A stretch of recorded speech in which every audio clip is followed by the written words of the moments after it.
یہ بہت اہم باب ہے، بلکہ یہ ایک طویل باب، یوں سمجھیے یہ ایک کتاب ہے۔ ہونا تو یہ چاہیے کتاب القراءہ کے تحت ان تمام ابواب کو لاتے۔ امام بخاری رحمۃ اللہ علیہ جو باب قائم کیے ہیں، یہ باب دیکھنے میں تو معمولی لگ رہا ہے، لیکن حقیقت میں 22 اختلاف ائمہ ہیں۔ جیسے از اول تا آخر نماز میں ائمہ اربعہ کا اختلاف اگر آپ تکبیر تحریمہ سے لے کر تسلیم تک حساب لگاؤ گے، ہمارے اکابر نے جو تحقیق کی اس میں 62 اختلافی مسائل ہیں۔ اس میں 22 اختلافی مسائل صرف قرات میں ہیں۔ اب اختلافی مسائل کیوں بیان کیے جاتے ہیں؟ ارے بھئی حقیقت میں آپ لوگوں کو چاروں ائمہ کے مسالک کی پر جب تک کلام نہیں ہوگا اس وقت تک دیگر وساوس کا آپ خاتمہ نہیں کر سکتے۔ بہت سارے مرتبہ ایسا ہوتا ہے، جیسے آپ حضرات روایت پڑھتے پڑھتے یہ اس بات کا احساس ہو رہا ہے کہ بھئی اس میں اس امام کا قول ہوگا، اس میں اس امام کا قول ہوگا، اس میں اس امام کا قول ہوگا۔ بعض مسئلے میں کسی کا قول نہیں ہوتا، صرف غیر مقلدین کا قول ہوتا ہے۔ ارے بھئی اس سے کیا پتہ چلتا ہے کہ ائمہ اربعہ اہل سنت والجماعت کے جو ترجمان کہلائے جاتے ہیں، ان میں سے جب کسی کا یہ قول نہیں ہے تو صرف اگر غیر مقلد کا ہے تو اس کا مطلب یہ ہے کہ ٹوٹل جمہور کے خلاف ہے، ٹوٹل جمہور کے خلاف ہیں۔ اس لیے علماء یہ فرماتے ہیں ائمہ اربعہ کے مسالک کو جاننا اس لیے نہیں ہے کہ کسی کو زیر کرو کسی کو زبر کرو، وہ اس لیے جاننا ہے تاکہ پورے دین سے واقف ہو جاؤ۔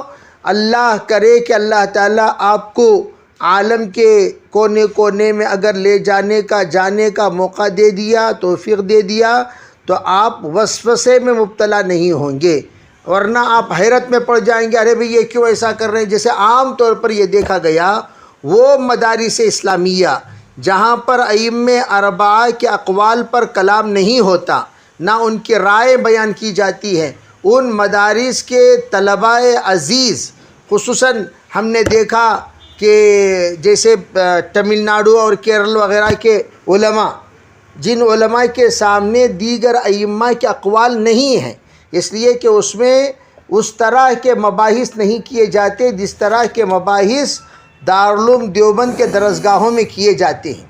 یعنی جس طرح ہم لوگ اس وقت پڑھ رہے ہیں ائمہ اربعہ کے مسالک کے ساتھ، یہ ترتیب دیکھو، حدیث پاک پڑھانے کی 2 شکلیں ہیں۔ ایک ہے تبویباً، روایتاً و درایتاً، صرف روایت پر کلام ہوتا ہے، ما یاخذ یا ما یوخذ من الروایہ، ما یستخرج من الروایہ، ما یستنبط من الروایہ، اس پر کلام نہیں ہوتا۔ صرف روایت، جیسے غیر مقلدین کا درس ہوتا ہے، اور دیگر مدارس اسلامیہ میں درس اسی طرح ہوا کرتا ہے جیسے عرب ممالک میں درس ہوتا ہے، اور وہ دروس شکوک و شبہات کو بڑھانے والے دروس ہوتے ہیں۔ جیسے کچھ احادیث آپ کے سامنے ایسے آئے جن احادیث کے ذریعے سے ظاہری اعتبار سے دیکھا جائے تو مسئلے میں تو یہ چیز مکروہ ہے، حدیث میں یہ چیز مسنون ہے، ظاہری اعتبار سے دیکھا جائے تو شریعت میں اس چیز کی اجازت نہیں ہے، حدیث میں اس چیز کی اجازت دی گئی ہے۔ ارے بھئی جب تک آپ اس کی وضاحت نہیں کرو گے پھر حدیث کے تمام اشکالات کیسے دور ہوں گے؟ ارے بھئی یہ بھی تو ایک اہم چیز ہے۔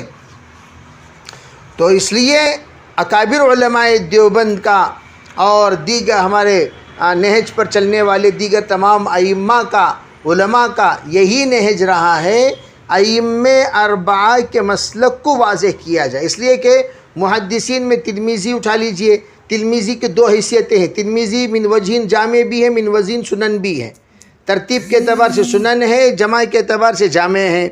اسی طریقے سے آپ اٹھا لیجئے ابو داود کو، نسائی کو، یہ سب سنن ہیں، سنن نسائی، سنن ترمذی، سنن ابو داود کہا جاتا ہے۔ یہ سنن کی ترتیب پر کیوں بھئی؟ اس لیے کہ یہ آ کر مسائل اور فقہ کی ابواب کی ترتیب پر ہے۔ تو پتہ چلا محدثین کے دماغ میں تبویب میں یعنی ابواب قائم کرنے میں فقہی ترتیب اس لیے ہے کہ ما یوقظ من الاحادیث سمجھانا چاہتے ہیں، ورنہ ترتیب کیوں ایسا دیتے بھائی؟ ترتیب کیوں ایسا دیتے؟ فقہی ترتیب پر ترتیب دینے کا منشا ہی احادیث کے ساتھ فقہ بھی سمجھتے چلو، خالی حدیث سمجھنا نہیں ہے، پھر بھی کیا سمجھنا ہے؟ فقہ سمجھنا ہے۔ تو وہ محدث ادھورا سمجھا جائے گا جو محدث و فقیہ نہ ہو۔ اس لیے ان محدثین کے درس میں جو فقہ سے بھی تعلق رکھتے ہیں وہ باقاعدہ اپنے حدیث کی وہ وضاحت فرماتے ہیں جو وضاحت ما سیق الکلام لاجلہ کہو یا ما یفتیٰ بہ القول کہو یا ما یعمل علیہ کہو، جس پر عمل کیا جائے گا، جس پر فتویٰ دیا جائے گا یا جس کی وجہ سے یہ بات کہی گئی ہے، ان باتوں کو بیان کیے بغیر وہ درس بالکل ادھورا درس کہلایا جائے گا۔ اس لیے ہمارے آقا اسلاف اس بات کا اہتمام کیے کہ بھئی یہ حنفی یہ کتاب لکھنے والے شافعی ہیں، ان کا مسلک یہ ہے، حنبلی ہیں، ان کا مسلک یہ ہے، مالکی ہیں، ان کا مسلک یہ ہے، ہم حنفی ہیں، ہمارا مسلک یہ ہے تو کیوں ہے؟ ہمارا مسلک یہ ہے تو کیوں ہے؟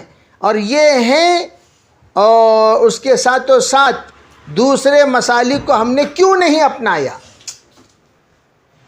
جیسے کہ میں نے آپ حضرات کے سامنے بسم اللہ سے ہم لوگ نماز کیوں شروع کرتے ہیں، بخاری کی روایت میں نے بتائی۔ آپ کسی بھی امام سے پوچھئے، سب کہیں گے نہیں بسم اللہ پڑھ کر ہی شروع کرنا چاہیے، اور احناف کہتے نہیں بسم اللہ الطول آپ بحمد الحمدللہ رب العالمین شروع کر سکتے ہیں۔ تو لوگوں کو بڑا اشکال ہے، ائمہ ثلاثہ کے تابعداروں کو، کہ یہ سنت کے خلاف کرتے ہیں۔ کیا احادیث میں سنت کے خلاف کرنے کو کہا گیا تھا؟ تو عموماً حنفی علماء اکرام اس بات کی طرف توجہ نہ دینے کی وجہ سے اپنے آپ کو کمزور سمجھتے ہیں، یوں سمجھتے ہیں کہ ہمارے پاس اس کے دلائل نہیں ہیں، جس کی وجہ سے ہم لوگ کیا ہیں؟ کمزور ہیں، ہم کچھ نہیں کہہ سکتے اس معاملے میں، ہم لوگوں کو تو سکوت اختیار کرنا چاہیے۔ یہ تصور رہتا ہے کس کے دماغوں میں؟ احناف کے دماغ۔ بات سمجھ میں آ رہی نہیں؟ اس تو الغرض یہ روایات باب وجوب القراءة للامام والمأموم في الصلاة كلها في الحضر والسفر وما يجهر فيها وما يخافت، یہ ایک وسیع باب ہے۔ اس سلسلے میں انشاءاللہ آپ حضرات کے سامنے شام میں کلام کیا جائے گا۔